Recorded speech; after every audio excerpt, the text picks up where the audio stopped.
Halo teman-teman, selamat datang di channel Pucin Novel Audio. Jangan lupa subscribe ya. Terima kasih. Episode 14. Kabarmu sekarang gimana? Kamu kangen juga enggak sih, ke aku? Terus, benar enggak sih, kalau kebahagiaanku, juga menjadi kebahagiaan kamu? Oh iya, Yang. Dari kemarin ibu udah bawel minta aku buat nikah lagi. Aku beneran pusing. Mungkin ibu takut aku stres gara ditinggal kamu dan selama ini juga, aku selalu menghabiskan sisa waktuku, di makam kamu. Di kantin, Arum tengah bersukacita. Wanita itu berkaca-kaca dan masih menggenggam ponselnya menggunakan kedua tangan. Kabar dari Kalandra bahwa perceraiannya dan Angga langsung diresmikan, benar-benar membuatnya bahagia. Ia sampai menjadi makin semangat bekerja. Apalagi di tengah kesibukannya meladeni setiap pembeli, Aidan juga sibuk senyum. Bocah itu seolah bisa merasakan kebahagiaan Arum. Seolah Aidan tengah merayakan perpisahan dengan Angga yang menjadi awal mula kebebasan resmi mereka. Oke, ini akan menjadi langkah awalku untuk membuktikan, tak selamanya perceraian menjadi mimpi buruk, apalagi bagi wanita yang selalu dipandang sebelah mata, batin Arum menyemangati dirinya sendiri.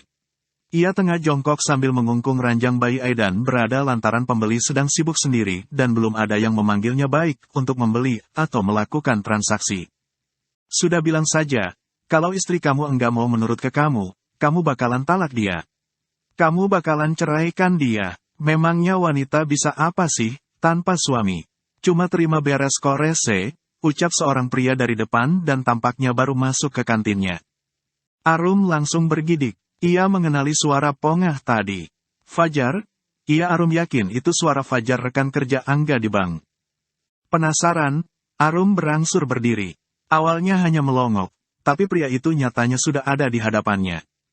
Berhadapan dengan Fajar setelah apa yang pria itu katakan, dada Arum menjadi bergemuruh akibat emosi yang seketika tersulut. Wanita bisa apa tanpa laki? Istri bisa apa tanpa suami? Talak, ceraikan istri jika istri tidak menurut. Dunia Arum mendadak dihiasi genderang perang. Sungguh Arum tak bisa jika harus diam sebab baginya, mendiamkan sama saja membenarkan. Yang dengan kata lain, Arum mendukung kaumnya ditindas oleh laki tak berguna seperti Fajar. Si Fajar sedang dimintai pendapat. Iya, pasti si Fajar sedang dimintai pendapat sama temennya, gimana ngadepin istri yang menuntut ini itu. Bisa jadi, Angga juga pakai saran dari Fajar, dan Angga berani mengorbanku yang selama ini mati-matian mengabdi. Batin Arum, ia menatap marah pria di hadapannya. Di sisi tubuh, kedua tangannya mengepal kencang lantaran tak tahan dan sudah ingin meninju Fajar. Baginya, orang seperti Fajar itu tuman dan wajib diberi pelajaran. Fajar yang wajah sebelah kanannya baret parah dan dagingnya terlihat merah basah. Seolah pria itu baru membiarkan wajah tersebut terseret di aspal, tak hentinya tersenyum hangat kepada Arum. Tak peduli, dari sambungan ponselnya ada suara laki yang masih sibuk bercerita. Sumpah ya, Arum beneran janda kembang. Lepas dari Angga jadi semenggoda ini. Jadi putih bersih banget, kulitnya juga kelihatan lembut banget. Rambutnya ya lembut mengundang minta dibelai. Tubuhnya juga pas enggak kering kayak sebelumnya. Anunya juga makin gede dan mungkin efek dia menyusui. Batin Fajar yang jujur saja terpana kepada Arum. Kalau gini sih, Septi enggak ada apa-apanya. Bagusan Arum jauh-jauh. Bodi Arum juga kenceng gitu. Duh, batinnya lagi yang juga refleks tersenyum. Ia bahkan tak bisa menyudahi senyum tulus dibalut birahinya kepada seorang Arum yang memang sudah menjelma menjadi janda kembang. Selain luka di wajah kanan, tangan kanan Fajar juga sampai dihiasi beberapa perban. Tak beda dengan luka baret di wajah sebelah kanan, di dekat sikut kanan tangan kanan Fajar juga baret parah. Entah di bagian lain termasuk kaki, tapi Arum yakin, pria di hadapannya telah mengalami kecelakaan saat berkendara terbilang serius. Si Arum kok natap aku segarang itu, ya? Memangnya aku salah apa ke dia? Batin Fajar yang selain takut, juga menjadi merasa berdosa sendiri karena biar bagaimanapun, ketika Angga curhat kepadanya mengenai perubahan sikap Arum, ia menyarankan Angga untuk menalak bahkan mengancam Arum dengan perceraian. Rum, enggak sangka ketemu di sini. Kamu baik saja, kan? Aku khawatir ke kamu. Fajar menunduk murung. Oke, aku mau serius deketin Arum. Batinnya yang sampai menurunkan ponsel dari telinga kirinya. Ponsel yang ia pegang menggunakan tangan kirinya, ia simpan di saku sisi celana panjang bahan warna abu-abu yang digunakan. Kamu enggak perlu mengkhawatirkan aku karena tanpa kekhawatiran dari kamu. Aku baik saja, Mas, tegas Arum yang kemudian bersedekap, siap menghajar Fajar agar pria tak berguna itu sadar. Tak semua wanita, apalagi seorang istri lemah. Juga, tak seharusnya seorang wanita, apalagi seorang istri, dipandang rendah. Ucapan sewot Arum yang begitu terdengar kasar, membuat seorang Fajar terkesiap. Ia refleks menatap Arum, dan ternyata wanita itu sudah terlihat sangat garang. Wajah Arum sampai merah padam, menegaskan wanita itu amat sangat marah, dan Fajar yakin, alasan wanita cantik di hadapannya marah, justru karenanya. Rum, kamu kenapa? Tanya Fajar tak berdosa. Ia menelan ludah beberapa kali sambil sesekali menghela napas. Kamu kenapa sih? Aku beneran enggak ngerti. Yang seharusnya tanya begitu itu aku, Mas. Apa maksud Mas begitu memandang rendah wanita, apalagi istri yang jelas mengabdi kepada suami? Apa salahnya istri hingga Mas merasa enggak perlu memikirkannya padahal jelas-jelas istri merupakan tanggung jawab suami? Rum, bentar, ini kamu ngomong apa? Enggak usah pura enggak tahu apalagi enggak berdosa, Mas. Dikiranya aku enggak dengar, pantas si Angga langsung mengancamku dengan talak, bahkan Angga sampai mengancam akan menceraikanku andai aku enggak jadi istri penurut. Arum benar-benar meledak-ledak, ia meluapkan emosinya kepada Fajar yang detik itu juga kebingungan. Pria itu sibuk mengamati sekitar yang memang sudah langsung menjadikan mereka sebagai pusat perhatian. Kalau memang enggak mau keluar duit buat istri, kalau memang enggak sanggup menghidupi istri, ya jangan menikah. Karena andai kamu sewa wanita buat sekadar bersenang, senang saja kamu harus bayar, apalagi istri yang urus kamu dari pagi ketemu pagi enggak ada beresnya. Arum menggeleng tak habis pikir, menyeringai dan sengaja meledek Fajar. Tolong koreksi anggapan kamu. Juga orang-orang seperti kamu yang selalu menganggap rendah wanita apalagi istri, jangan hanya karena sudah kamu nikahi, kamu menganggap mereka seperti budak. Jauh di dalam dada Fajar, jantungnya seolah sedang disko, berdetak kencang sekaligus sangat tidak beraturan akibat penghakiman yang Arum lakukan. Kalau kalian beranggapan wanita apalagi seorang istri tidak bisa apa-apa, kalau kamu beranggapan dunia seorang istri kiamat jika tanpa suami. Lihat aku dan istri-istri di luar sana yang dengan tegas menolak KDRT maupun semua jenis ketidakadilan yang suami lakukan.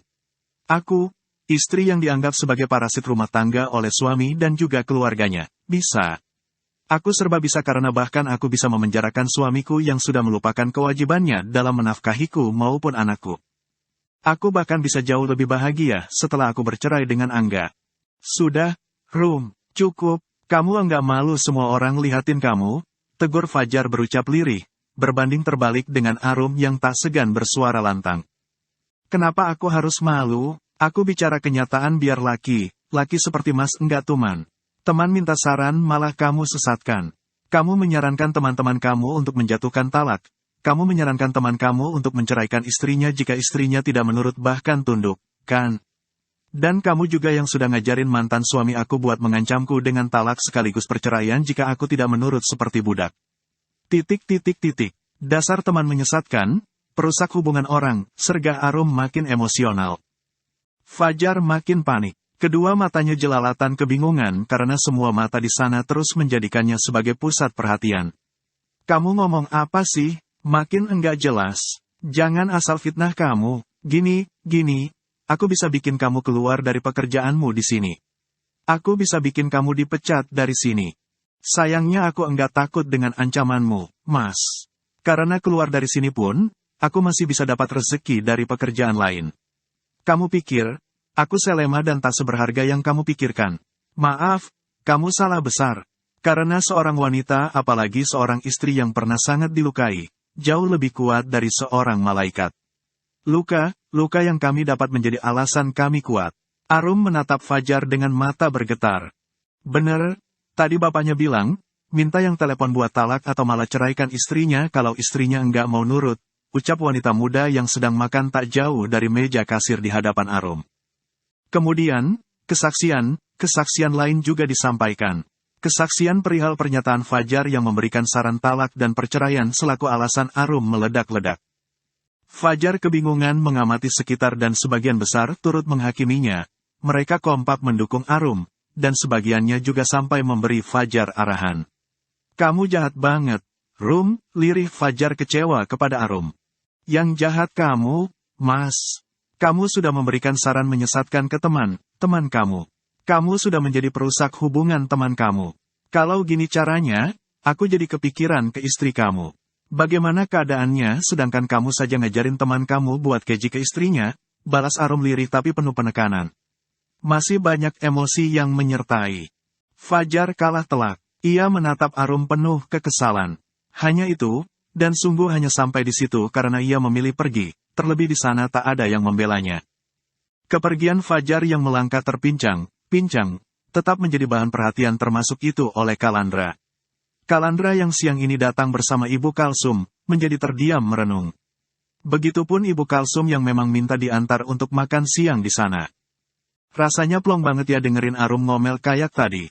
Lirih Ibu Kalsum yang refleks menghadangkan kaki kanannya pada Fajar yang kebetulan akan lewat di sebelahnya. Fajar yang jalannya terpincang langsung jatuh akibat ulah Ibu Kalsum. Maki Fajar refleks. Ia nyaris menghajar Ibu Kalsum dengan menarik kaki kanan wanita berhijab biru itu yang sempat mendadak menghadang dan tak sengaja ia tabrak itu. Kalandra langsung menunduk, menahan tangan kiri Fajar yang mencengkeram kaki kanan Ibu Kalsum. Jangan kasar, tegasnya memberi Fajar peringatan keras. Tak pernah terpikirkan bahkan sekadar membayangkannya, Arum akan di posisi sekarang. Ia yang baru saja meledak memberi Fajar pelajaran sekaligus peringatan keras, ternyata memergoki Kalandra, menjadi bagian dari saksi. Tak main-main, pria itu tak datang sendiri. Kalandra dan sang ibu berdiri di lorong menuju kantin.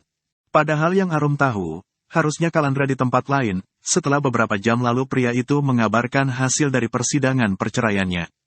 Dan kini, ketika tatapan mereka tak sengaja bertemu, Arum menjadi merasa agak gugup. Di depan sana, Kalandra yang sampai jongkok menahan tangan kiri Fajar yang berusaha menyeret kaki kanan Ibu Kalsum, berangsur menuntun Fajar untuk berdiri. Ibu kesini sendiri enggak mau, Mbak. Tadi, aku baru mau ke makam. Langsung buru disuruh pulang, dan ternyata ibu minta diantar ke sini. Kalandra duduk dengan lesu kemudian memeriksa ponselnya dan baru ia keluarkan dari saku bagian dalam jas depan dadanya. Mbak Arum, itu tadi ceritanya gimana? Beneran, kalian kenal? Ih, ada laki macam gitu. Berasa pengen geprek kepalanya pakai gadanya Duryodhana, ucap Ibu Kalsum. Arum langsung tersenyum masam. Itu temannya mantan suami saya, Bu. Dikerja di bank, yang di sebelah pasar C, tempat dulu aku jualan nasi. Kalandra yang masih sibuk dengan ponselnya dan tengah mengecek setiap pesan masuk di WA-nya, berkata, Mbak Arum bilang jualan nasi, tapi di sana ramenya enggak kira-kira. Loh, Bu. Semacam nasi kotak pesanan juga harus bikin janji dulu. Jatah nasi kotak yang buat pabrik pun jadi aku kasih ke dia karena memang orang pabrik langsung cocok. Dipuji oleh Kalandra, Arum makin gugup. Ia melirik Kalandra sambil menahan napas. Mas Kala berlebihan. Yowis, nanti beres kontrak di sini. Langsung buka restoran, ucap Ibu Kalsum bersemangat. Ya belum sanggup, Bu. Balung cilik ya pelan. Arum makin gugup dan menjadi sibuk tersenyum masam. Kalau gitu saya yang modalin, terus Mbak Arum yang jalanin, gimana? Mau enggak, todong Ibu Kalsum yang memang telanjur cocok dengan masakan Arum. Kini saja, alasannya memaksa Kalandra mengantarnya ke sana, memang karena ia butuh masakan Arum dalam jumlah besar. Nanti buat acara 40 hari, juga pesan dari kamu saja, ya, Mbak. Soalnya sewa tukang masak pun sama saja. Paling nanti di rumah khusus buat kue saja. Apa kamu juga bisa urus pesanan roti, Mbak, biar sekalian, lanjut Ibu Kalsum. Arum langsung tidak bisa berkata-kata. Sebab saat untuk acara 7 hari meninggalnya Bilqis saja, sudah membuatnya kewalahan karena harus mengurus hampir 400 nasi kotak. Apa kabar jika sampai membuat kue, tapi Arum juga tak enak jika menolak. Jangan, Bu, kuenya di rumah saja. Rame sama warga sama keluarga, buat jaga kerukunan kita juga. Lagian takutnya Mbak Arum memang enggak sanggup, tapi enggak berani menolak. Kasihan Aidan juga kalau Mbak Arum terlalu sibuk, ucap Kalandra yang masih sibuk dengan ponselnya. Lagi, Arum yang menjadi tidak bisa banyak bicara seperti saat tadi wanita itu mengomel panjang lebar kepada Fajar, tersenyum masam. Arum memilih fokus menyusun setiap nasi kotak pesanan dadakan dari Ibu Kalsum. Ibu Kalsum sengaja memesan untuk acara mengaji rutin yang digelar di rumah Ibu Kalsum. Untung sayur sama lauknya baru pada mateng, ya, Mak. Masih seger gini, berarti nanti ini kamu masak lagi. Apa sudah, Mbak? Tanya Ibu Kalsum. Masak lagi, Bu. Kebetulan stok sayur buat besok sudah diantar. Pakai stok itu dulu, terus yang buat besok paling pesan lagi, jelas Arum. Pesan diantar gitu? Maksudnya? Tanya Ibu Kalsum yang tengah mengambil sayur bening berisi selada air dan jagung manis. Sayur bening tersebut sungguh menggodanya. Yang mana, beberapa hari ke sana membuatnya seperti sedang di dapur sendiri terlebih Arum orangnya gampang akrab. Iya, Bu, masih langganan yang pas di warung. Sekarang mereka antarnya ke sini. Mendengar itu, Ibu Kalsum mengangguk-angguk. Ini nanti Mbak ada masak sayur belut cabai hijau lagi enggak? Kalau bisa, saya pesan juga tapi bukan buat nasi kotak, ya, Mbak. Di tengah kesibukan Arum yang makin sibuk karena Ibu Kalsum yang sibuk mengajak wanita itu mengobrol, Kalandra malah kepikiran pada Aidan.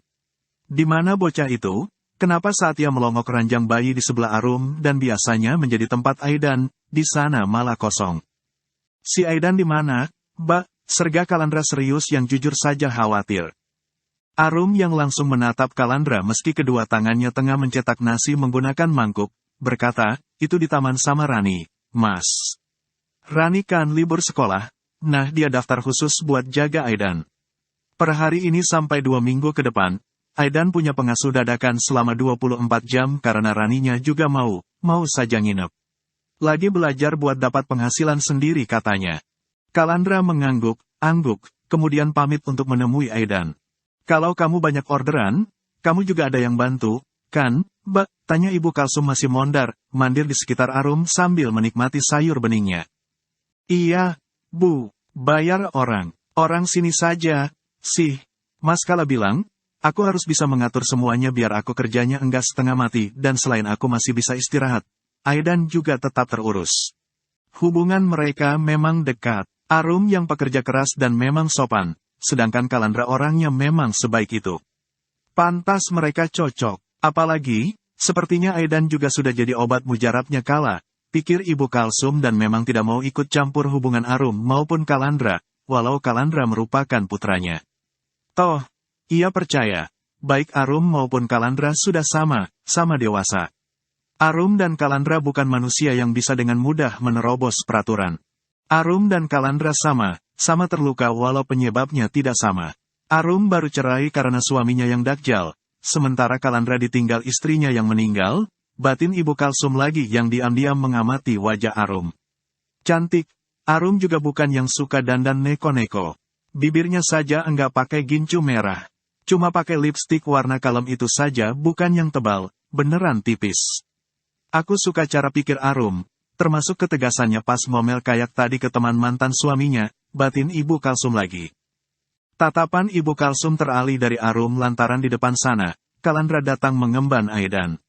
Sementara di belakang Kalandra, ada Rani yang bau kanannya masih dihiasi jarit panjang berwarna merah. Ran, sini sambil makan, serga Arum yang mendapati kedatangan Rani. Ih Mbak Arum, aku disuruh makan terus. Ini jadi gendut gini akunya. Perutku jadi ada lipatan, keluh Rani. Balasan jujur Rani tak hanya membuat Arum tertawa. Sebab Kalandra yang sedang menimang Aidan juga refleks menahan tawanya. Lain dengan Ibu Kalsum yang malah mendadak wawancara kepada Rani. Takut pacarnya pangling ya, Nduk, makanya kamu enggak mau makan. Takut gendut, gitu, ucap Ibu Kalsum dan membuat Rani makin salah tingkah. Di teras kontrakan, Dava yang baru keluar dari tempat tinggalnya, tak sengaja memergoki sang nenek. Wanita tua yang kini menjadi tak segemuk saat Arum masih menjadi bagian mereka itu duduk di teras, menyandar pada tembok bercat hijau yang penuh coretan pulpen. Selain tampak sangat lesu, tatapan Ibu Sumini juga kosong. Bah lagi ngapain? Daripada bingung karena hari ini enggak ada yang bisa dimasak buat dimakan, yuk aku tabrakin Mbah ke mobil. Biar Mbah dapat banyak bantuan dan aku pun bisa makan enak, ucap Dava bersemangat dan buru jongkok di depan sang nenek. Ibu Sumini yang masih bisa mendengar dengan baik, walau ia tengah merenung, langsung menatap kesal sang putra. Daripada kamu nabrakin Mbah, mending kamu tabrakin saja tuh mamah kamu yang enggak berguna. Dava menyimak dengan serius. Sampai sekarang, mama kamu enggak pernah urusin kamu sama adik-adik, kan? Kalau bukan Mbah yang urus kalian termasuk urus bapakmu, kalian pasti sudah ngemis di jalanan, lanjut Ibu Sumini meledak-ledak saking geramnya. Kedua tangan yang awalnya mendekap kedua lututnya, berangsur menekap wajah. Ia menangis, berlinang air mata dan tak mau sang cucu menyaksikannya. Ya sudah, Mbah, sekarang Mbah jangan nangis. Nanti kalau mama tetap enggak berguna, aku bakalan beneran tabrakin dia, biar dia berguna dan kita juga bisa makan enak, janji Dava sambil mendekap erat sang nenek. Aku sayang Mbah, karena setelah enggak ada Lik Arum dan Lik Angga pun di penjara, hanya Mbah yang masih mau mengurus aku. Alasannya mendekap erat sang nenek dan memintanya untuk tidak bersedih, memang seperti yang ia katakan. Sebab setelah Arum dan Angga tidak lagi menjadi penghuni kontrakan, satu-satunya yang mau mengurusnya hanya sang Mbah. Ibu Sumini tetap mengurus, memasak, membereskan segala sesuatunya di tengah keterbatasan wanita tua itu. Meski Ibu Sumini tidak secekatan Arum, Ibu Sumini bahkan kerap lupa dan parahnya tidak bisa membedakan mana yang micin, garam, dan juga gula. Bagi Dava usaha sang nenek jauh lebih harus dihargai. Tak apa, gara sang nenek, teh yang harusnya manis malah rasa micin. Tak apa walau gara-gara nenek, sayur yang ia makan hanya berasa garam. Karena di tengah keterbatasan yang kadang nyaris membuat orang serumah keracunan itu, Ibu Sumini sudah mencurahkan kepeduliannya dengan sungguh-sungguh. Daripada Anggun yang hobinya hanya tiduran dan cantik saja sampai kurus tak terawat walau bayi itu disanding oleh Anggun yang sibuk menonton drakor. Mah, aku lapar loh. Bagi duit kenapa, itu Mbak enggak masak gara enggak ada yang buat dimasak. Dava sungguh mendatangi sang mamah yang masih rebahan di kasur. Berisik sudah sana pergi, jangan ganggu. Nanti mama kalah, usir Anggun tetap fokus pada layar ponsel yang turut tengah ia sentuh pelan. Ia menyentuh layar ponselnya dengan sangat hati-hati. Dava merengut, menatap sebal ulah sang mamah yang makin hari makin menyebalkan. Makin lama, Anggun sungguh makin tidak manusiawi bahkan kepada anak-anaknya sendiri. Menang gimana, sih, mah? Kamu enggak macam-macam, kan? Kamu enggak judi online, serga Supri yang untuk bisa berjalan wajib menggunakan 2 tongkat bantu. Kamu enggak usah ikut campur deh, Mas. Sudah buntung, berisik, enggak guna banget. Mending sekarang kalian ke pasar apa ke jalanan buat ngamen biar dapat uang. Kalian lapar, kan? Cibir Anggun masih serius dengan kesibukannya memainkan ponsel. Supri yang sudah berdiri di sebelah Dava, menggeleng tak habis pikir. Ia menatap kesal wanita di tengah kasur itu. Sudah tubuhnya memenuhi kasur meski kasurnya terbilang besar, dekil dan bau pula si Anggun efek kejorokannya sudah makin naik level.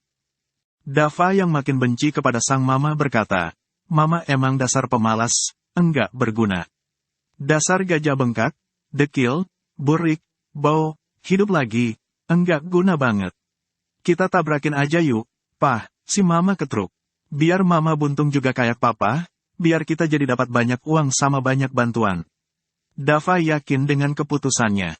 Anggun yang tersinggung langsung menatap marah Dava. Kamu ya, kecil kurang ajar. Daripada mama, sudah tua enggak berguna. Hidup enggak berguna, mati pun enggak diterima. Balas Dava. Anggun nyaris menghantam bantal lepek yang wanita itu ambil dari sebelah tangan kanannya kepada Dava. Namun, pertanyaan Supri yang menanyakan uang santunan dari jasa Raharja, sukses mematahkan ulahnya. Harusnya uangnya masih banyak. Harusnya lusa aku juga kontrol lagi, kan? Nanti kalau pas ambil uang, ambil dikit buat beli keperluan, ujar Supri. Berbeda dengan sebelumnya, Anggun tak lagi meledak-ledak. Malahan, Anggun cenderung mirip orang yang kebingungan. Kenapa kamu kebingungan begitu? Jangan duitnya beneran sudah habis, lirih Supri was-was. Bersambung dulu ya teman-teman.